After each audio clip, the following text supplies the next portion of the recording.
My name's Jennifer Larson, and I turned 35 last Tuesday. I didn't expect a parade or anything, but I thought maybe my mom or my sister would at least send a text, a call, something to say they remembered. Nothing came. Not a single message, not even one of those group chat emojis that passes for effort these days. The day dragged on: work at the furniture store, a quick coffee run home to a quiet apartment. I went to bed thinking that was it, just another Tuesday. Then, at 6:47 a.m. the next morning, my phone buzzed. I was half asleep, fumbling for it, expecting a spam email or some delivery update. Instead, it was a bank alert. $11,000 charged to your account. Paradise Travel Co. Thank you. I froze, staring at the screen, my thumb hovering over the notification. $11,000. I hadn't booked anything. I hadn't even taken a vacation in 3 years. My heart started pounding as I opened the app, the details loading one by one. Luxury resort package, Hawaii. 7 nights all-inclusive with private tours. Booked for 2. I read it again, my stomach twisting. There was only one explanation. Last year, my mom begged to use my credit card for an emergency. Some story about medical bills piling up, their car breaking down. I don't even remember the details anymore. I gave her the number, trusted her, didn't think twice, never changed the card. That was my mistake. I called the travel agency, waited on hold for 15 minutes, my hands shaking. The agent confirmed it was booked under my mom's name. No hesitation, no apology, just her name, tied to a trip I wasn't invited to. I didn't call her. I didn't text my dad or my sister. I went straight to the bank's website, reported the charge as unauthorized, canceled the card, and ordered a new one. Then, just to make it clear, I opened my payment app and sent my mom $1. In the note, I typed 2 words: transaction declined. I attached a screenshot of the canceled booking, hit send, and waited. If this hits close to home, hit that subscribe button and drop a comment about your own family drama. Trust me, you're not alone, and I'm just getting started. It was barely 8 a.m., the Portland morning traffic crawling along my hands, gripping the steering wheel tighter than usual. I needed answers, needed to know exactly what my mom had done. The bank app had already shown the charge, $11,000 for a luxury trip to Hawaii, but I wanted someone to look me in the eye and confirm it wasn't a mistake. At the bank, I sat across from a teller named Karen, her name tag slightly crooked. I slid my ID and card details over the counter, explained the charge, and watched her type away. "Let me pull this up," she said, her voice calm, almost too calm for what I was feeling. A few clicks later, she looked at me, her expression shifting. The charge was made online, booked through Paradise Travel Co. It's tied to a reservation under Margaret Larson, my mom. No surprise there, but hearing it out loud made my chest tighten. I asked if there was any way to reverse it. Karen nodded, said it was flagged as unauthorized since I'd reported it yesterday. "We've already canceled the transaction," she said. "The funds will be back in your account in 3 to 5 days. I exhaled, but it wasn't relief. It was anger, sharp and heavy. "Can you close the card?" I asked, "and make sure no one else can use it?" She walked me through the steps, issued a new card, and by 9:15 it was done. My mom's access was cut off, and I felt a flicker of control for the first time in 24 hours, but I knew it wasn't over. I sent her a text, short and direct. "Why did you book a trip with my card? Call me." No response. Not even a read receipt. I sent the same to my dad. Nothing. The silence was louder than those missed calls. By noon, I was back at my apartment, pacing the living room, my phone still quiet. Then came a knock at the door, sharp, insistent, like someone who didn't plan on leaving. I opened it, and there they were, my mom and my dad, standing on my doorstep. My mom's arms were crossed, her lips pressed tight, like she was the one wronged.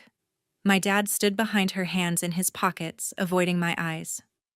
No hello, no apology, just my mom launching in. "Jennifer, how could you cancel our trip?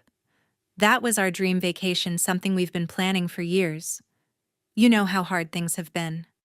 I stared at her, waiting for the part where she'd say, Sorry, admit she used my card without asking. It didn't come. Instead, she kept going, her voice rising. You've got a good job, you're doing fine. Why can't you help us out? It's family. Family. That word hit me like a slap. I'd been paying their car insurance for months, covering their groceries when they forgot to budget. And now this, I cut her off, my voice steady but cold. You used my card for $11,000 without asking. That's not helping family, that's taking advantage. My dad finally spoke, his voice low, almost pleading. Jen, we didn't think you'd mind. We were going to pay you back. I almost laughed. Pay me back. With what they hadn't worked in years, living off retirement checks and whatever I gave them. I asked them when they planned to tell me. My mom's face hardened. We were going to talk about it after the trip. You're making this bigger than it needs to be. That was it. I'd heard enough. You need to leave, I said, pointing to the door. Now. They didn't move at first. My mom opened her mouth, probably to argue, but I held up my hand. I'm done. Out. My dad tugged her arm, muttering something I couldn't hear, and they finally left. I shut the door, leaned against it, my heart racing. I felt betrayed raw, like everything I'd done for them meant nothing. I'd given them so much money, time, trust, and they'd thrown it back in my face. I sat on the couch staring at the wall, trying to make sense of it. How did it get to this? Then my phone buzzed. A text from my sister. I hadn't heard from her in days, not since before my birthday. I opened it, expecting maybe an explanation, maybe her taking my side. Instead, it was one sentence. You're going to regret this. My stomach dropped. Melissa wasn't just upset, she was threatening me. And I knew right then this was about to get worse. The next day, I woke up to a notification ping on my phone. I thought maybe it was my mom finally ready to explain herself after I kicked her and my dad out. But it wasn't. It was an Instagram alert. My sister Melissa had posted a story and I was tagged.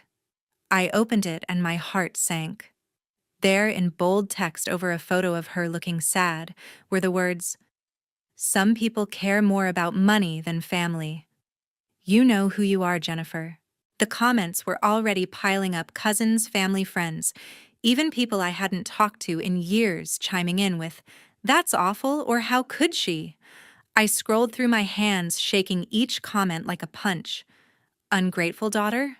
Selfish? What kind of sister does that? I didn't respond. I couldn't.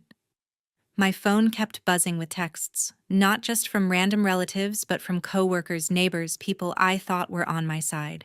One from my cousin Emily hit hard. Jen, I can't believe you'd let your parents down like this. They need you. Another from a family friend. You should be ashamed. I sat on my couch, staring at the screen, feeling the walls close in. Melissa hadn't just sent a threatening text, she'd gone public, twisting the story to make me the villain. She didn't mention my mom using my card without asking, didn't mention the $11,000 they tried to take. She'd painted me as the one who abandoned them, and people believed her. I wanted to call her, scream that she had no right, but I knew that's what she wanted, a reaction, something to twist further. Instead, I drove to a coffee shop near my store, needing to clear my head. That's where I ran into Daniel, my boyfriend. We'd been together for a year, but I hadn't told him much about my family drama, not yet. He was sitting at a corner table working on his laptop, his bank ID badge still clipped to his shirt. When he saw my face, he closed the screen and stood up. Jen, what's wrong? He asked, his voice soft but urgent. I didn't want to unload, but it all came spilling out: the card, the trip, my mom's excuses, my dad's silence, Melissa's text. Daniel listened, his jaw tightening with every word. When I showed him the Instagram post, he shook his head. They're manipulating you, he said. This isn't about family, it's about control. They're mad you stood up for yourself. I'd never thought of it that way. My whole life I'd been the one keeping things together, paying their bills, fixing their messes. But Daniel's words hit me hard. They weren't grateful. They were using me. He leaned forward, his voice steady. Jen, you need to check everything. If they used your card, what else are they touching? Do you have any shared accounts? My stomach twisted. I'd almost forgotten about the savings account. Years ago, when I started working, my mom convinced me to open a joint account with her and my dad for emergencies, she said. I'd put money in every month thinking it was safe, thinking we were building something together. I hadn't checked it in months, maybe a year.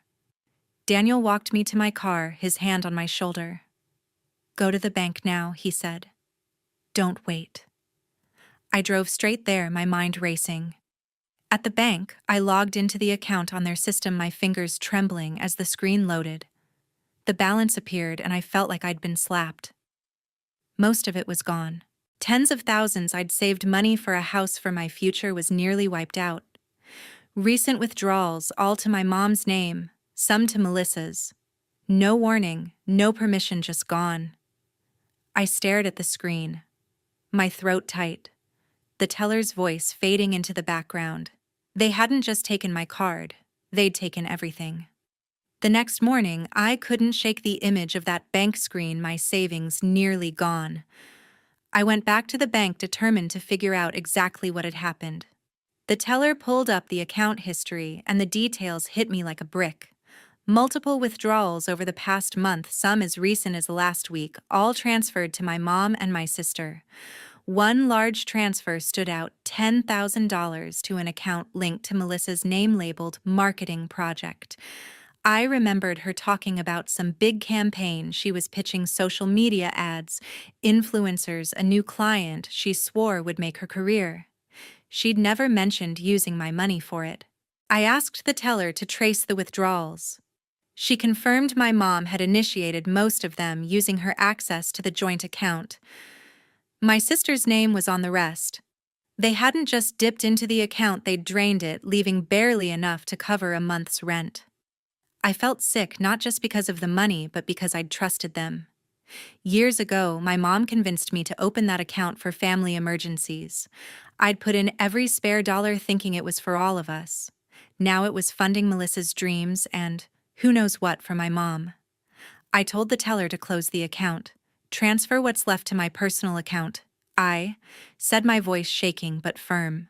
She nodded, typed quickly, and within minutes the joint account was gone. I felt a weight lift, but it wasn't enough. I knew my parents' house, the one they'd lived in since I was a kid, was tied to a mortgage I'd co-signed years ago when their credit wasn't good enough. I'd been young, naive, thinking it was my duty. Now I saw it for what it was, another way they'd tied me to their problems. I called my lawyer, a guy I'd met through work, and asked how to remove my name from the loan. He said it would take paperwork and proof of their financial misconduct, but it was possible. I told him to start the process no matter how long it took. That afternoon I was at my desk sorting through furniture orders when my phone rang. It was Melissa. I didn't want to answer, but I needed to hear her try to justify this. What do you want? I said, keeping my voice steady. She didn't waste time. You closed the account. Are you serious, Jennifer? That money was for my project, the one that could have set me up for life. You're ruining everything. Her voice was sharp, accusing, like I'd stolen from her. I almost laughed. That was my money, Melissa. Mine. You and Mom took it without asking. What did you expect? She didn't back down. You don't get it. Mom needed that money too. She's been struggling, and you're too selfish to care. You're breaking this family apart. I gripped the phone, my knuckles white. Breaking the family. They'd been breaking me for years, taking my money, my trust, my time. I told her I was done, that I wasn't their bank anymore. You're unbelievable, she snapped. You'll pay for this, Jen. You'll see. She hung up before I could respond, but her words lingered heavy with venom. I sat there, my heart aching, but my resolve stronger than ever. I wasn't going to let them guilt me into submission anymore. I spent the rest of the day gathering documents, bank statements, mortgage papers, anything my lawyer could use to get my name off that loan. It felt like cutting a chain link by link. But the pain didn't go away. Every time I thought about my mom and Melissa, I saw their faces, heard their excuses, and it hurt. They were my family, the people I'd grown up with, laughed with, cried with. And now they were strangers who saw me as a paycheck. I pushed the thought away, focusing on the paperwork, on taking back control. By evening, I was at the furniture store locking up for the night. The parking lot was quiet, the streetlights just starting to glow. I was halfway to my car when I heard footsteps behind me. I turned, and there they were, my mom and my dad standing in front of the store, their faces lit by the neon sign. My mom's eyes were narrow, her arms crossed. My dad looked tired, but he didn't say a word. I froze my keys in my hand, knowing this wasn't going to be a conversation, it was going to be a fight. My mom stepped forward, her voice sharp, cutting through the evening air. "Jennifer, you've gone too far," she said, her arms still crossed, her eyes locked on mine. "Taking your name off our house loan. Do you know what that does to us?" My dad stayed silent, his hands in his pockets, but his presence felt heavy, like he was backing her up without saying a word. Before I could respond, another car pulled up. Melissa stepped out, her face a mix of anger and smugness, like she'd planned this ambush. I gripped my keys, my pulse racing. "What do you want?" I asked, looking between them. My mom didn't hesitate. "You need to put your name back on that loan, Jennifer, and open that savings account again. We're family, you can't just abandon us." Melissa chimed in, her voice dripping with sarcasm. "Yeah, Jen, real nice. You're leaving us homeless over some money you don't even need." I couldn't believe what I was hearing. Homeless. They'd taken tens of thousands from me, used my card for a luxury trip, and now I was the bad guy. I took a step forward, my voice steady but burning. "You took my savings without asking. You used my card for a trip I wasn't invited to, and now you're here demanding more. I'm done." My mom's face twisted. "If you don't fix this, we'll sue you," she said. "You signed that loan, you're responsible." Melissa nodded, crossing her arms. "You think you can just walk away? We'll make sure everyone knows what kind of daughter you are." My dad finally spoke, his voice low. "Jen, just do the right thing. For us." I felt the anger boil over, years of their demands flashing through my mind, every bill I paid, every emergency I covered, every time I put their needs above mine. I wasn't going to let them bully me anymore. "You want to sue me?" I said, my voice loud enough for a passing employee to glance over. "Go ahead. I've got proof of everything you've done." I turned and walked to my car, their voices following me, shouting about family and loyalty. I didn't look back. That night, I sat at my apartment, my laptop open. Melissa's Instagram post was still up, racking up comments from people who didn't know the truth. I'd stayed silent too long, letting them control the narrative. Not anymore. I opened my own Instagram, took a deep breath, and started typing. I posted screenshots, bank records showing the withdrawals from my savings, the canceled travel charge emails from my lawyer about the loan. I kept it simple. This is what my family did. They took my money, lied about me, and now they're threatening to sue. I'm done being their bank. I hit post, my hands shaking, but my heart lighter than it had been in weeks. By morning, my phone was buzzing again, not with hate, but with support. Friends from work, old classmates, even strangers had seen my post. Comments flooded in. "That's awful, Jen, you don't deserve this. Your family's out of line. Stay strong." Someone shared it to a local Portland group and it spread. People started tagging Melissa, calling her out. Her post, once full of sympathy, now had replies like, "You stole from your sister and shame on you." My mom's name came up too, with people I didn't even know saying they'd seen this kind of thing before. The tide had turned, and for the first time I felt like I wasn't alone. I was at the store the next day, rearranging a display, when my phone rang. I expected another call from a cousin or a friend, but the caller ID showed my bank. My stomach dropped. I answered, and the voice on the other end was calm, professional. "Ms. Larson, we need to discuss the mortgage loan tied to your parents' property." I froze, the phone pressed to my ear, knowing whatever came next was going to change everything. The representative's voice was clipped, professional, but every word felt like a stone dropping in my stomach. Ms. Larson, your parents' mortgage is in default, she said. They've missed 3 payments and a foreclosure notice has been issued. Since your name was recently removed from the loan, we need to confirm you're no longer liable. I exhaled the weight of their financial mess, no longer mine, but the relief was bittersweet. That house, the one I'd grown up in where I'd played in the backyard, celebrated holidays, was slipping away because of their choices. I confirmed my withdrawal from the loan, thanked her, and hung up my hands, trembling. I drove home in silence, the city lights blurring past. My phone buzzed relentlessly, texts, voicemails, missed calls from my mom, my dad, and Melissa. I didn't open them. Their voices, their excuses were the last thing I needed.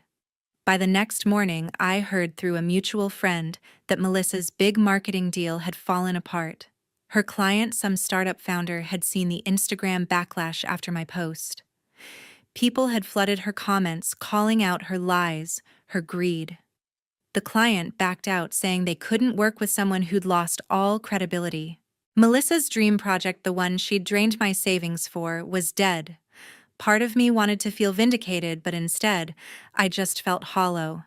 She'd brought this on herself, but she was still my sister. Their attempts to reach me didn't stop. My mom left voicemails, her tone shifting from angry to pleading. "Jennifer, we're losing everything. Please talk to us." My dad sent texts, short and vague. "We need to fix this, Jen." Melissa's messages were sharper, accusing me of ruining her life. I deleted them all one by one, my finger hovering over each notification before letting it go. I'd spent years answering their calls, bailing them out, believing their promises. Now every unanswered message felt like a step toward freedom, even if it hurt. I met Daniel for dinner that evening at a small diner near my apartment. He'd been my rock through this, and I needed his clarity. Over coffee and burgers, I told him about the foreclosure notice and Melissa's lost deal. He listened, his eyes steady, then reached across the table to squeeze my hand. "You're not responsible for their mistakes, Jen," he said. "You've done enough, more than enough. It's time to focus on you." He was right. I'd been so caught up in their chaos, I'd forgotten what it felt like to live for myself. Daniel talked about our future, saving for a place together, maybe a trip somewhere quiet, just the two of us. His words were a lifeline, pulling me toward something new, something mine. The next few days, I threw myself into work. Rearranging displays, helping customers, training a new hire, it kept my mind busy. I blocked my family's numbers not out of spite, but because I needed space to breathe. For the first time in years, I felt unburdened, like I could finally make choices without their weight dragging me down. But there was a sadness too, a quiet ache for the family I'd once thought we were. I'd loved them, trusted them, and now I was letting go of that dream. It wasn't easy, but it was necessary. I was sorting through paperwork at home one evening when I checked my mailbox. Among the usual bills and ads was a plain white envelope, no return address, just my name in familiar handwriting.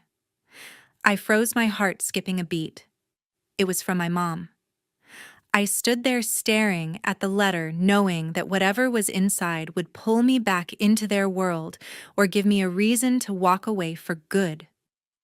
I held the letter from my mom in my hands, its weight heavier than the paper itself. Sitting at my kitchen table, the apartment quiet except for the hum of the fridge, I hesitated. A part of me didn't want to know what she'd written, but I needed closure.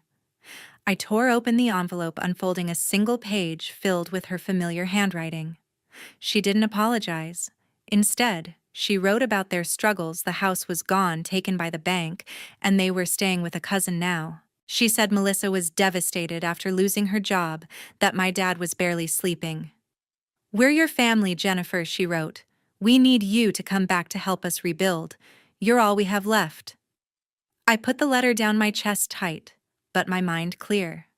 For years, I'd been their lifeline, paying their bills, signing their loans, giving until I had nothing left. This letter wasn't a plea for forgiveness. It was another demand dressed up as desperation. I wrote a short reply on a note card: "I can't keep fixing your mistakes. I wish you well, but I'm done." I mailed it the next day, and as the mailbox clinked shut, I felt a wave of calm wash over me. I'd made my choice, and it wasn't about anger anymore. It was about protecting my own peace. Life started to feel different after that. Daniel and I began planning our wedding, keeping it small just the way we wanted. We chose a quiet park in Portland with a little gazebo surrounded by trees. On the day, I wore a simple white dress, nothing fancy, and Daniel stood there in a suit, grinning like he'd won the lottery. Our friends from work and a few close neighbors filled the chairs, their smiles warm and genuine. As we exchanged vows, I felt something I hadn't in years: happiness, pure and unburdened. Daniel promised to stand by me to build a life together, and I believed him. When we kissed, the small crowd cheered, and for the first time I felt truly free. I heard bits and pieces about my family through others. The house was officially foreclosed, sold off to cover their debts. Melissa had lost her marketing job after her client fallout, and last I heard she was working odd gigs, her reputation still tarnished from the online backlash. My parents, now living with relatives, had become the talk of their small circle, not for their charm, but for how they'd treated me. People who once sided with them now kept their distance, their sympathy worn thin. I didn't feel joy at their downfall, but I didn't feel guilt either. They'd made their choices just as I'd made mine. The biggest lesson I took from all this wasn't about money or betrayal, it was about boundaries. I'd spent so long believing family meant sacrificing everything that love meant, saying yes to every demand. But I learned that protecting myself wasn't selfish. It was survival. Setting boundaries didn't mean I stopped caring. It meant I started valuing my own happiness. I wasn't just a daughter or a sister. I was Jennifer with dreams, goals, and a life to live. That realization gave me confidence I'd never had before. Now Daniel and I are building something new. We're saving for a house, one we'll choose together, not tied to anyone else's mistakes. I'm still running my furniture store, and it's doing better than ever. New customers, new designs, new possibilities. I don't talk to my family anymore, and while that leaves a quiet ache, sometimes I know it's for the best. My life is mine now, not a series of debts I owe to people who never valued me. To everyone who's listened to my story, thank you. It means the world to share this and know you're out there hearing me. If my journey resonates with you, or if you've ever had to set boundaries to find your own peace, I hope you'll share your thoughts below. And if you want to hear more stories like this, please hit that subscribe button. It keeps this channel going. And I'm so grateful for every one of you.